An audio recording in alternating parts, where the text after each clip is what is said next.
salam dan bahagia. Perkenalkan, saya Asmanira, guru dari SMA Plus Maryam binti Ibrahim. Tentunya, sebagai pendidik, kita harus mengetahui akan kebutuhan-kebutuhan peserta didik tentang pendidikan. Pendidikan yang memerdekakan adalah sebuah pendidikan yang memberikan kebebasan kepada murid untuk mengembangkan diri mereka secara optimal. Dalam pandangan Ki Hajar Dewantara, pendidikan yang memerdekakan tidak hanya berfokus pada aspek akademik, tetapi juga melibatkan aspek spiritual, emosional, dan sosial. Ada beberapa alasan mengapa pendidikan yang memerdekakan itu penting, antara lain: 1. Membantu murid untuk mengembangkan potensi diri secara penuh.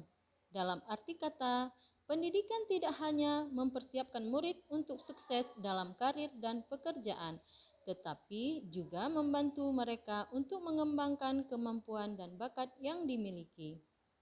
2. Membangun kesadaran sosial dan berpikir kritis. Hal ini dilakukan dengan memberikan kesempatan kepada murid untuk memahami realitas sosial dan memikirkan cara-cara untuk mengatasi masalah yang dihadapi. 3. Membantu murid menjadi individu yang mandiri. Dalam hal ini, murid diberikan kebebasan untuk memilih jalan hidup mereka sendiri, sehingga mereka mampu mengambil keputusan secara bijaksana dan memahami konsekuensi dari setiap pilihan yang diambil. 4. Mempersiapkan murid untuk dapat berpartisipasi dalam masyarakat yang lebih luas. Ini dapat diartikan murid diberikan kesempatan untuk mengembangkan keterampilan sosial, kepemimpinan, dan kolaborasi yang diperlukan untuk berkontribusi secara positif dalam masyarakat. 5. Meningkatkan kemampuan untuk beradaptasi dengan perubahan.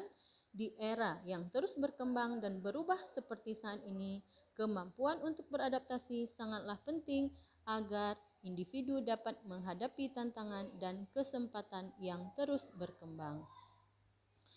Maka dari itu, untuk menciptakan pendidikan yang memerdekakan, marilah kita berubah sebagai pendidik yang memiliki rasa cinta dalam mendidik murid kita. Karena ketika kita tidak memiliki rasa cinta, maka sesuatu yang akan kita sampaikan kepada murid kita akan terasa hambar bagi mereka. Mereka secara tidak langsung menilai guru-gurunya ketika masuk kelas, yang bisa dilihat dari wajah dan tingkah laku kita ketika di dalam kelas.